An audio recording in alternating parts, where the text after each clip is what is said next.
తాకట్లో ఉన్న మీ బంగారాన్ని విడిపించి ఆ రోజు ఆన్లైన్ రేటుకి కొంటాం. Sharma gold company. నమస్తే, మీరు చూస్తుంది సుమన్ టీవీ. నేను మీ కీర్తి. క్రోధినామ సంవత్సరం నుంచి మనం విశ్వవసు నామ సంవత్సరంలోకి అడుగు పెడుతున్నాం. తెలుగువారి సంవత్సరాది ఉగాది కదండి. మరి ఈ సందర్భంగా ద్వాదశ రాశుల వారికి ఈ కొత్త సంవత్సరం అంతా ఎలా ఉండబోతోంది మనకు తెలియజేయడానికి ప్రముఖ ఆస్ట్రాలజర్ గోరుగుంట్ల సురేష్ బాబు గారు ఉన్నారు. నమస్తే అండి. కీర్తి గారు నమస్కారం అండి. సో మీరు వెలువరిచే రాశి ఫలాల గురించి తెలుసుకోవాలని చాలా మంది ప్రేక్షకులే వెయిట్ చేస్తున్నారండి. ముఖ్యంగా క్రోధినామ సంవత్సరానికి ఇక బాయ్ బాయ్ చెప్పేసి విశ్వవసు నామ సంవత్సరానికి పేరులోనే విజయం ఉంది కదా, అందరికీ బాగుంటుందేమో అనిపిస్తుంది. ఏమంటారండి? సో కీర్తి గారు చాలా సంతోషం అండి. మనకి బాగా పురాతనమైన పద్ధతులు అంటే జ్యోతిష శాస్త్రంలోనే ఏం జరుగుతాయి, ఎలా జరుగుతాయి అని తెలుసుకోవడానికి మన మహర్షులు ఇచ్చిన జ్ఞానం. ఇందులో రకరకాల కాన్సెప్ట్లు ఉన్నాయండి. ఓల్డ్ కాన్సెప్ట్ల నుంచి ఇప్పుడు కొత్తగా వస్తున్నాయి కూడా చాలా కాన్సెప్ట్లు. ఈ మధ్య వెస్ట్రన్ ఆస్ట్రాలజీ అవి టోటల్గా రీసెర్చ్ చేసి ఇటు అటు ఓకే వెస్ట్రన్ ఇండియన్ వెస్ట్రాలజీ కలుపుకొని తీసుకుని వెళ్ళిపోతూ ఉన్నారండి. లేటెస్ట్ జనరేషన్ ఆస్ట్రాలజీ కూడా కొత్త కాన్సెప్ట్లన్నీ తీసుకొచ్చారండి. అంటే ఒక ఈవెంట్ అవుతుందా లేదా అని ప్రిడిక్ట్ చేసి చెప్పడానికి. అయితే ఈ రాశి ఫలాలు, మనం యుగాది రాశి ఫలాలు, ఈ కాన్సెప్ట్ అనేది చాలా ఓల్డ్, ఎప్పటి నుంచో ఉన్న ప్రాక్టీస్ అండి. మనకి ఈ జ్యోతిష్కుల యొక్క అభిప్రాయం ప్రకారం ఏంటంటే అత్యంత ప్రాచీనమైన పద్ధతి ఉగాది రాశి ఫలాలు చెప్పడం. ఎంత ప్రాచీనం అంటే అసలు ప్రామాణికమే లేదండి అసలు అంతా. చాలా ట్రెడిషనల్గా ఎప్పటి నుంచో నాకు తెలిసి ఇంకా కృతాయుగం దాని నుంచి ఏదైనా యుగం అంటే అప్పటి నుంచి ఉన్నదే మనకు ఐడియా లేదు కానీ అప్పటి నుంచి ఉన్నది అని చెప్పుకోవాలి. ఇది యాక్చువల్గా మన తెలుగు ఆఫ్కోర్స్ కర్ణాటకలో కూడా చాలా బాగా చేస్తారు. ఆంధ్రాలో కంటే కూడా కర్ణాటకలో చాలా బాగా చేస్తారు. సేమ్ పంచాంగం కూడా ఉంటుంది. మనకి కేరళలో కొన్ని పాటలు ఇలా చేస్తారు. కానీ ఇది సిస్టమ్ ఇంతకు ముందు వన్స్ అపాన్ ఏ టైమ్ మొత్తం ఇండియా మొత్తం ఇదే సిస్టమ్ని ఫాలో అయ్యేవాళ్ళు. అయితే కాలక్రమేణా అక్కడక్కడ వాళ్ళు రావడం వల్ల బట్ ఇప్పుడు ఈ టైంలో ఉగాది అనేది స్టిల్ మనం కన్సిడరేషన్ చేసుకుంటూ వస్తూ ఉన్నామండి. అయితే అందులో ఒక ముఖ్యంగా మీరు ఇందాక అడిగినట్లు క్రోధి నామ సంవత్సరం నుంచి విశ్వవసు నామ సంవత్సరానికి వెళ్ళిపోయారు. క్రోధి అనగానే ఆ పేరులో తెలిసిపోతుంది. క్రోధి అంటే కోపం, యాంగ్రీ, ఒకళ్ళ మీద ఒకళ్ళ కోపం. మీరు లాస్ట్ ఇయర్ చూసారనుకోండి, ఒక కంట్రీకి యుద్ధాలు కదండి. ఆ తర్వాత లాస్ట్లో కూడాను మనకి అగ్ని ప్రమాదాలు, పెద్ద అగ్ని ప్రమాదాలు, ప్రకృతికి కోపం, తర్వాత భూకంపాలు, తర్వాత వచ్చేటప్పటికి మనకి సైక్లిన్స్ కూడా చాలా ఎక్కువ వచ్చేసినాయి. రాజకీయ నాయకులకి ఒకళ్ళకి క్రోధం, ఎవరో ఏదో చేయాలి, డిస్ట్రాయ్ చేయాలి దేశాన్ని అని చెప్పేసి వేరే ఎక్కడో ఫారిన్లో ఉండేసి కొన్ని సంస్థలు ఇండియా మీద కుట్రలో, తర్వాత ఇక్కడ ఉన్నవాళ్ళు రాజకీయ నాయకులు ఒకళ్ళ కుట్రలో, ఆ తర్వాత ప్రజలకి కోపం వచ్చేసి గవర్నమెంట్లు అంతా చేంజ్. మీరు గమనించారు లేదు కదండి, గవర్నమెంట్ మారిపోయినాయండి, ఎగ్జామ్ అంతా మారిపోయినది, కోపం వచ్చేసింది అందరికి. ఆ కోపాన్ని రెస్ట్లెస్నెస్ వచ్చేసినప్పుడు అది లాస్ట్ ఇయర్ మనకు ఉందంటే. అయితే ఈ సంవత్సరం ఏంటంటే విశ్వవసు నామ సంవత్సరం. మీరు అడిగినట్టు దానికి ముందు శ్రీ కూడా ఉంది, శ్రీ విశ్వవసు. శ్రీ అనగానే మనకి లక్ష్మీదేవి అండి, పేరుతోనే లక్ష్మీదేవి చేస్తారు. దీని మీనింగ్ ఏమిటంటే విశ్వం అంటే యూనివర్స్. ఓకే, వసు అంటే 2-3 రకాల అర్థాలు ఉన్నాయండి సంస్కృతంలో. ఒక మీనింగ్ ఇక్కడ సందర్భం ఏంటంటే ధనం. ఈ క్రోధి నామ శ్రీ విశ్వవసు నామ సంవత్సరంలో ప్రతి ఒక్కళ్ళు సంపదల మీద దృష్టి పెడతారు. ఓకే, ఐశ్వర్యం మీద దృష్టి పెడతారు. ఇప్పటిదాకా అరుచుకున్నాము, అయిపోయింది. ఓకే, అయిపోయింది. ఇక ముందు మనం ఫోకస్ అభివృద్ధి మీద పెట్టుకుందాం అన్న ఒక థాట్ వచ్చేసి గతం కరెక్ట్గా చెప్పారండి. అందుకని చెప్పేసి విశ్వం, మన పెద్దవాళ్ళు గొడవ అయిపోయిన తర్వాత మన పెద్దవాళ్ళు ఏం చెప్తారు, ఇప్పటిదాకా అరుచుకున్నాము, అంతా అయిపోయింది, మనం అంతా ఒకటి బాయ్ అని షేక్ హ్యాండ్ ఇచ్చేసుకొని కాంప్రమైజ్ చేసుకుని వెళ్ళిపోతారు. ఇలాంటి సిచ్యువేషన్ అండి. ఏం చెప్తారంటే విశ్వం వసు అంటే మన ఇంత పెద్ద యూనివర్స్లో ఉన్నాము, మనం అంతా ఒక్కటి అనే దానికి ఒక సింబాలిక్ ఇస్తుంది. అవునండి. తర్వాత ఏం చెప్తారంటే వసు అంటే సంపద. ఓకే, విశ్వం అంతా సంపదమయమే, మనకి ఏదో రాలేదని కోపడుకోవద్దు, ఇంకా చాలా ఉంది, అదని వదిలేసి ముందుకెళ్ళిపోండి అన్న ఒక కాన్సెప్ట్ ఉంటుంది.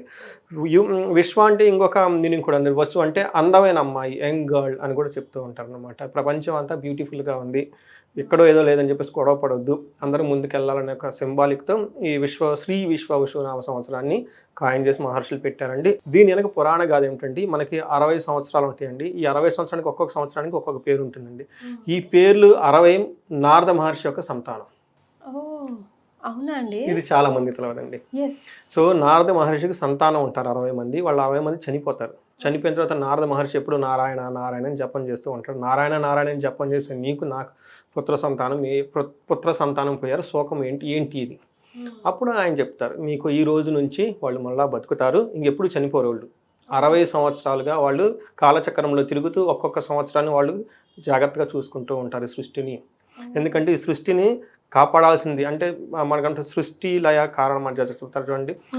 పుట్టడం ఒకటి, దాన్ని సస్టైన్ చేయడం ఒకటి, డిస్ట్రాయ్ ఒకటి. విష్ణుమూర్తి యొక్క ఆయన మెయిన్ రెస్పాన్సిబిలిటీ ఏంటంటే దీన్ని నిలబెట్టుకోవాలి. సో ఈ నాతో పాటు ఉండేసి ఈ 60 మంది మహర్షులు కూడాను ఈ సృష్టిని అంతా కాపాడుతూ ఉంటారు, సస్టైన్ చేస్తూ ఉంటారు. ఒక్కొక్క సంవత్సరం ఒక్కొక్కళ్ళు రిప్రజెంటేషన్ అని చెప్తారు అంటారు. అందులో ఇప్పుడు వచ్చేప్పటికి నారద మహర్షి యొక్క సంతానం, ఆయన పేరు శ్రీ విశ్వవసునామ, ఆయన సంతానం పేరు. అది మనం చూసుకుంటున్నాం. ఈ సంవత్సరం యొక్క మీనింగ్ మనం ఎలా ఉండాలంటేనండి, విశ్వం చాలా పెద్దది, ఈ విశ్వంలో అన్ని సంపదలు మనకు ఉన్నాయి, అందులో మనం ఉన్నాం, మనం దేనికి బాధపడకూడదు, ఓకే, బ్యూటిఫుల్గా ఎంజాయ్ చేయాలి, ఎవ్రీథింగ్ ఇస్ అ పాజిటివ్ అన్నట్లు పీపుల్స్ మైండ్ ఉంటుంది. కాబట్టి అండి ఇది శ్రీ విశ్వవసునామ సంవత్సరం. సో ఇలాంటి శ్రీ విశ్వవసునామ సంవత్సరంలో మీలాంటి సీనియర్ యాంకర్ గారితో మీని రాశి ఫలాలు పంచుకోవటం అదృష్టం. అలానే మనకి ఈ వెన్యూ ఇచ్చిన సుమన్ టీవీ వాళ్ళకు కూడాను, తర్వాత చూసే ప్రేక్షకులకు కూడాను శ్రీ విశ్వవసునామ సంవత్సరంలో ప్రతి ఒక్కరికి ఎలా ధనం ఉంటుంది, వీళ్ళు కూడా వాళ్ళ ఇంటి అష్టైశ్వర్యాలు ప్రతి ఒక్కరికి నిండాలని చెప్పేసి మనం కోరుకుంటూ ఈ సిరీస్ని స్టార్ట్ చేద్దాం. ఎస్, ఏదైనా చిన్న ఆపదున్నా, ఏదైనా కొంచెం మంచి జరగబోతున్నా, ఇదిగోండి ఇది ఇలా వెళ్ళండి అని అడుగులు వేయిస్తూ మీతో పాటు నడిపిస్తూ తీసుకెళ్తున్నందుకు ముందుగా ధన్యవాదాలండి. మరి ద్వాదశ రాశుల్లో భాగంగా మిథున రాశి వారికి ఈ కొత్త సంవత్సరం ఎలా ఉండబోతుందండి? మనం మిథున రాశి కనుక చూసుకుంటేనండి, ఈ మాసం అంతా, ఈ సంవత్సరం మనకి శ్రీ విశ్వవసునామ సంవత్సరం గురించి చెప్పుకుంటున్నాం కాబట్టి అండి, ఈ సంవత్సరం అంతా వీళ్ళకి చాలా బాగుంటుంది. మధ్యలో ఆటంకాలు వచ్చే అవకాశం ఎక్కువగా ఉంది. ఇది ఒక్క లైనే వీళ్ళకి సరిపోతుంది. ఓకే, మధ్యలో ఆటంకాలు వచ్చే అవకాశం ఎక్కువగా ఉంది. బట్ ఓవరాల్గా పెద్ద ఇబ్బంది పెట్టే విధంగా ఏమీ లేదు, అలానే సూపర్గా ఉన్నది ఏమీ లేదు. ఓవరాల్గా స్మూత్గా వెళ్ళిపోతుంది. అక్కడక్కడ ఆటంకాలు వచ్చే అవకాశం ఎక్కువగా ఉంది. ఈ ఒక్క లైన్ నోట్ చేసుకుంటే సముద్రంలో పడవలాగా వెళ్ళిపోతుంది అనమాట. ఇందులో మనం డీటెయిల్స్ కనుక చూసుకుంటే శ్రీ విశ్వవసునామ సంవత్సరంలో మృగశిర, ఇందులో మిథున రాశి వాళ్ళు కనుక చూసుకుంటే మృగశిర 3-4 పాదాలు, ఆరుద్ర 1-2-3-4 పాదాలు, పునర్వసు 1-2-3 పాదాలు అంతా మిథున రాశిలో ఉంటారు. అంతేకాకుండా పేరు బలం కనుక మనం చూసుకుంటే కా, కీ, కు, కం, జ్ఞ, చ, కే, కో, హ, ఈ అక్షరాలు ఇదే సౌండ్తో వాళ్ళ పేరు కనుక ఎక్కువ మంది పిలిచిన పేరున్నా కానీ మనకి మిథున రాశి కింద వస్తారు. వీళ్ళకి మనకి ఫలితం చూసుకుంటే ఆదాయం, వ్యయము, రాజ్య, పూజ్యం, అవమానం కనుక చూసుకుంటే వీళ్ళకి ఆదాయం 14, వ్యయం 2. బాగుందండి. బాగుంది. వీళ్ళకి మనీ ప్రకారం చాలా బాగుంటుంది. రాజ్య, పూజ్యము 4, అవమానం 3. ఓకే, అంటే ఓవరాల్గా మనం చూసుకుంటే కొంచెం బెటర్గా, చాలా బెటర్. ఎందుకంటే ఆదాయం ఎక్కువగా అనిపిస్తుంది, రాజ్యపూజ్యం కూడా చాలా బాగుంది. సో మనకి ఇది వీళ్ళకి ఒకటేనండి, వీళ్ళు చేసే పనుల్లో ఆటంకాలు వస్తాయి, వాటిని అధిగమించుకొని పోవాలి తప్ప మిగతా అంతా చాలా బాగుంది. మిథున రాశి వాళ్ళకి ఇదే లైన్ అనమాట. చూడండి, ఆదాయం బాగుంది, వ్యయం చాలా తక్కువగా ఉంది, నలుగురు చక్కగా బాగున్నా అని పొగుడుతూ ఉంటారు, ఒక ముగ్గురు మాత్రం విమర్శిస్తూ ఉంటారు. బట్ ఓవరాల్గా చూసుకుంటే మిథున రాశి వాళ్ళకి చాలా బాగుంది. మరి ఎక్కడ ప్రాబ్లం అంటేనండి, వీళ్ళు వర్క్ కనుక ఏదైనా దాంట్లో చక్కగా చేసుకుంటూ వెళ్తూ ఉంటే మధ్యలో ఆటంకాలు వచ్చాయి, అదొక్కటే ప్రాబ్లం. అది కూడా వీళ్ళ స్వయం కృతాపరాధం, వీళ్ళే బై మిస్టేక్ చేసుకుంటారు. ఓకే, ఇది ఒకటే వీళ్ళకి ఈ 2 లైన్లు చాలా వాళ్ళకి అర్థం చేసుకుంటారు హోల్ ఇయర్ ఎలా ఉండబోతుంది అనేది. మనకి గ్రహస్థితిని కనుక చూసుకుంటే మీనరాశిలోకి 29వ తారీఖు అంటే మనకి పండగ నుంచే మీనరాశిలో శని ఉన్నారండి. తర్వాత గురుడు వచ్చేటప్పటికి మిథున రాశిలో ఉన్నారు, రాహుకేతులు కుంభరాశిలోను, మనకి సింహరాశిలో మే 28 నుంచి ఉన్నారనమాట. అంటే టోటల్గా మే 18, 28లో, మే 14, 18లో చాలా చేంజెస్ అయితే ప్రతి ఒక్కళ్ళ లైఫ్లో రాబోతూ ఉన్నాయండి. అయితే వీళ్ళకి ఎలాంటి చేంజెస్ రాబోతున్నాయి అంటే మనకి సూక్ష్మ గోచారం, లఘు గోచారం అనే కాన్సెప్ట్లో కనుక చూసుకుంటే సింపుల్గా వీళ్ళకి ఏం చెప్తారంటే అండి, నానా దుఃఖం పాపం స్వం అని చెప్తారు. అంటే దారిద్ర్యం, అంటే ఈ పేర్లు పెట్టి వాళ్ళు భయపడకూడదు. ఏం చెప్తారంటే స్వం అంటే ధన ప్రవాహం వచ్చే అవకాశం ఎక్కువగా ఉంది, వచ్చిన ధనం సరిపోకుండా ఇబ్బంది ఎక్కువగా ఉంది. సో దీన్ని ఏమంటారంటే స్వం అంటే మనీ వస్తుంది, రెండోది దారిద్ర్యం అంటే ఉన్న కమిట్మెంట్స్కి డబ్బు సరిపోతుంది. ఇది రెండోది ఏమని చెప్తారంటే పాపం అంటే వీళ్ళు మైండ్ వాళ్ళ ఓన్ స్వయం కృతాపద మిస్టేకులు చేస్తారు. ఇందాక కూడా మీకు చెప్పాను అనమాట, ఏదైనా ప్రాబ్లం జరిగితే అది మీ యొక్క బుద్ధి లేదంటే మీ యొక్క నడవడిక సరిగా లేకపోవటం వల్ల ప్రాబ్లమ్స్ వస్తాయి తప్ప బయట నుంచి వచ్చి వీళ్ళకి ప్రాబ్లమ్స్ పెట్టేదైతే లేదు. ఇది బాగా గమనించుకోవాల్సింది. అలానే వీళ్ళకి రకరకాలుగా ప్రాబ్లమ్స్, అంటే ఒక ప్రాబ్లం అనేది ఉండదు, కాసేపు అది చిన్న ప్రాబ్లమ్స్ వచ్చేసి వెళ్ళిపోతూ ఉంటాయి వాళ్ళకి. సో ఇది వీళ్ళు కొంచెం గమనించుకుంటూ ఉండాలి. మనం ఒక డీటెయిల్ కనుక చూస్తుంటే వీళ్ళకి ఏమవుతుందంటే 10వ ఇంట్లో శని ఉన్నాడండి. ఇది ఒక రకంగా చెప్పాలంటే చాలా బాగా కలిసి వచ్చే అవకాశం, ఇంకో రకంగా చెప్పాలంటే కొంచెం ఇబ్బంది కూడా వచ్చే అవకాశం ఎక్కువగా ఉంటుంది. అంటే మనం చాలా బాగుందని చెప్పాలి, అలా అని బాగా ఇబ్బంది పట్టే విధంగా కూడా లేదని చెప్పుకోవాలి. ఫస్ట్ ఏం చేస్తారంటే అండి, వీళ్ళకి 10th హౌస్లో కనుక శని ఉంటే వెకిలం శోక సంతాపం పాపం ఉద్యోగ విఘ్నకం కృషి సర్వాది విఘ్నం చ, వీళ్ళు బాగా కనుక కష్టపడి కృష్యాది సర్వాది విఘ్నం చ, వీళ్ళు బాగా కష్టపడి పనులు చేస్తూ ఉంటే అందులో ఆటంకాలు వచ్చే అవకాశం ఎక్కువగా ఉంది. వీళ్ళు బాగా నోట్ చేసుకొని గుర్తుపెట్టుకోవాల్సింది ఏంటంటే, పని ఎక్కడ చెడిపోదండి, రిజల్ట్ రాకుండా కూడా ఉండదు, కానీ చేసే పనిలో ఆటంకాలు వస్తాయి. ఇది ఒక్కటి గమనించుకోండి. మీకు ఇందాక కూడా ఇదే చెప్పాను, వీళ్ళకి చేసే పనిలో ఆటంకాలు వచ్చిపోతూ ఉంటాయి. సో ఆటంకాలు వచ్చినాయి అని చెప్పేసి వేరే వాళ్ళు పెట్టుకుంటూ వచ్చుకుంటా ఆగకుండా వీళ్ళ మానాన్ని వీళ్ళు పని చేసుకుంటూ పోవాలంతే, డిస్ట్రాక్ట్ అవ్వకూడదు. ఓకే, కాన్సన్ట్రేషన్ చాలా ఇంపార్టెంట్ అనమాట. అంతేకాకుండా అంటే ఏమంటే పాపముద్యోగం, వీళ్ళు అనవసరమైన పాప కృత్యాలు చేస్తారు. ట్రాడిషన్ పెద్దవాళ్ళు చెప్పిన మనలు చెవుని పెట్టుకోకుండా దుష్ట సహవాసం పట్టడం, ఓకే, చేయకుండా పనులను చేసేసుకుంటా, ఇంకా ఇది వీళ్ళ చేతిలోనే ఉంది, ఇది ఒకరి చేతిలో లేదు. అందుకే కదండి దీనికి రెండో రీజన్ కూడా ఉందండి, నెక్స్ట్ స్లైడ్లో అది చెప్తాను. తర్వాత సంతాపం, వికలం అంటే ఏంటి, అయ్యో చెత్త పని చేస్తున్నాను అని బాధపడుతూ ఉంటారు. అది వికలం అంటారనమాట. అంటే వేరే వాళ్ళు బాధ పెట్టింది కాదు, ఇతనికి వాళ్ళ మీద వాళ్ళు చేసే పనికి ఏదో కరెక్ట్.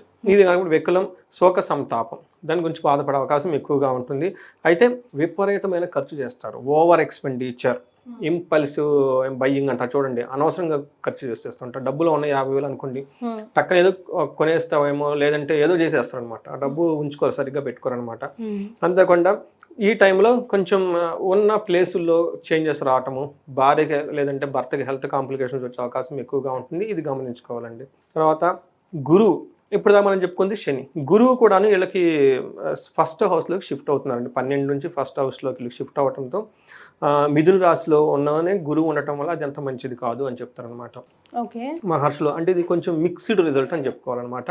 ఏ విషయంగా మంచిది కంటే రాజకోపో యశో హాని ఉద్యోగస్య విరోధకం బుద్ధి భ్రంశో భాగ్యహాని, ఓకే, భృగు ద్వితీయ తనుగే గురువు అని చెప్తున్నారు. అంటే జన్మరాశిలో కనుక గురువు ఉంటే ఏం చెప్తారంటేనండి, రాజకోపం యశోహాని, వీళ్ళు చేస్తున్న పనిలో పై అధికారులకి కోపం వస్తుంది. ఓకే, ఇది అగైన్ ఇందాక చెప్పుకున్నట్లు వాళ్ళ స్వయం కృతాపరాలు, నెగ్లిజెన్స్ చేయటం వల్ల, ఓవర్ కాన్ఫిడెన్స్తో ఉండటం వల్ల బాస్కి వీళ్ళ గురించి కోపం వస్తుంది. బాస్కి ఎప్పుడు కోపం వస్తుందంటే టయానికి రాకపోతే, సరిగ్గా డెలివరింగ్ ఇవ్వకపోతే, అతని కమిట్మెంట్ని అర్థం చేసుకోకపోతే కోపం కదా. సో యశోహాని, దాని ద్వారా ఏమవుతుంది, మీ కీర్తి పరీక్షలు దెబ్బతినిపోతాయి, అంతే కదండి, న్యాచురల్గా. తర్వాత ఉద్యోగస్య విరోధకం, ఉద్యోగంలో ఏమంటారంటే ఏదో వచ్చి కాకులు పరాకులు వచ్చేస్తాయి, న్యాచురల్గా వచ్చేస్తాయి. తర్వాత బుద్ధి భ్రంశో, వీళ్ళు రాంగ్ డెసిషన్ తీసుకునే అవకాశం కూడా ఎక్కువగా ఉంది. మీకు ఇందాక కూడా చెప్పాను, శని కూడా ఉండటం వల్ల వాళ్ళంతా వాళ్ళే బ్యాడ్ కంపెనీ పెట్టుకోవటం, చెడు సమాసాలు పెట్టడం ఉంటారు. ఈ టైంలో వీళ్ళ బుద్ధి కూడా పనిచేయదు. బుద్ధి భ్రంశం అంటే ఇంటెలిజెంట్గా మంచి డెసిషన్ తీసుకోలేరు అనమాట.